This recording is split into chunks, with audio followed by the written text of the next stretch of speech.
Depuis la nuit des temps, le soleil nous fascine. Au cours des siècles, les hommes ont inventé des instruments de plus en plus perfectionnés pour observer et comprendre notre étoile.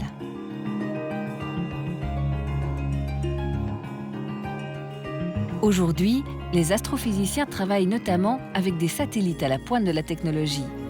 Par exemple, l'américain SDO. Ce satellite permet d'observer le Soleil en haute définition et sous 10 longueurs d'onde différentes, représentées ici par les différentes couleurs. Le rôle de l'Observatoire royal de Belgique est de servir de relais à la NASA pour retransmettre les images aux chercheurs de toute l'Europe. Chaque jour, l'Observatoire reçoit des quantités gigantesques de données, l'équivalent de 1000 films de cinéma.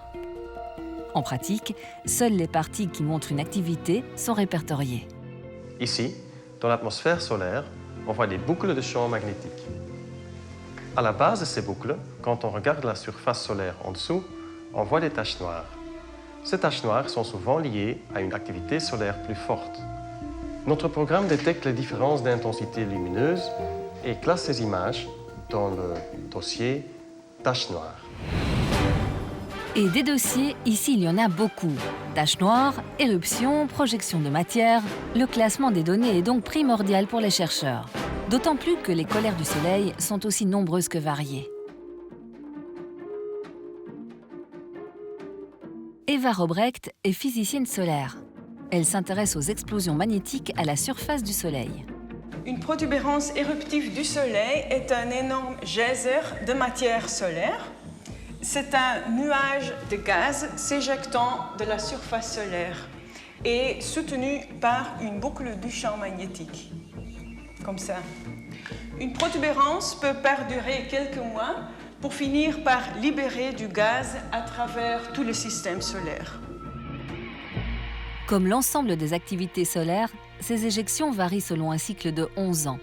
Quand le Soleil est très actif, ces éjections sont nombreuses et puissantes, au point même de pouvoir atteindre la Terre. Lorsque le Soleil éjecte la masse, elle se transforme en vent solaire. Celui-ci parcourt le système solaire à très grande vitesse et passe ainsi tout autour de notre planète. Sur son passage, il peut détériorer les satellites ou irradier les astronautes et nuire à leur santé. Heureusement pour la Terre, elle bénéficie d'un bouclier magnétique qui la protège largement du vent solaire. Mais pas totalement. Quand le vent solaire se heurte au bouclier magnétique de la Terre, cela peut provoquer une tempête magnétique. Alors on peut assister au fabuleux spectacle des aurores boréales. Mais les perturbations magnétiques peuvent aussi détraquer les systèmes de télécommunication, les réseaux électriques ou encore les instruments de vol des avions. Pour anticiper ces problèmes et prendre des mesures de prudence, les scientifiques publient des bulletins de météo spatiale. Le microsatellite Proba 2, entièrement made in Belgium, a d'ailleurs été conçu pour améliorer encore ses prévisions. Heureusement, comme ces perturbations magnétiques mettent en moyenne 3 jours à arriver sur Terre, la météo spatiale est bien plus fiable que la météo classique. Rendons-nous à présent de l'autre côté de l'observatoire. Ici, une équipe étudie l'influence du Soleil sur notre climat. Cette fois, c'est le satellite français Picard qui va les aiguiller.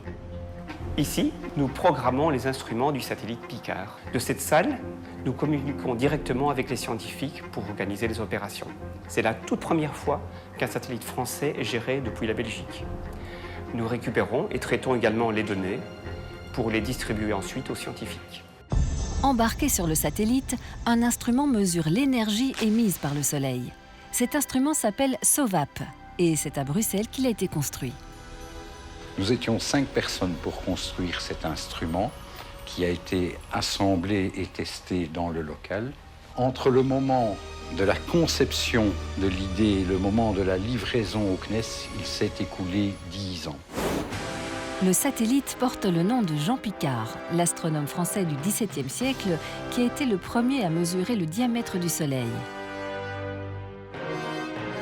Désormais, les scientifiques peuvent moderniser les données et vérifier depuis l'espace si ce diamètre varie. Mais surtout, ils veulent comparer diamètre et activité solaire des siècles passés aux changements climatiques qui se sont produits sur Terre. Ainsi, ils espèrent prévoir comment le Soleil agira à l'avenir sur notre climat.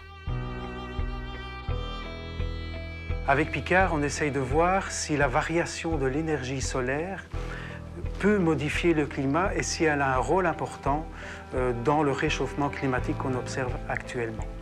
La connaissance de plus en plus précise de l'énergie solaire qui atteint la Terre est une donnée importante pour les climatologues pour pouvoir comprendre les phénomènes de changement climatique que l'on observe actuellement.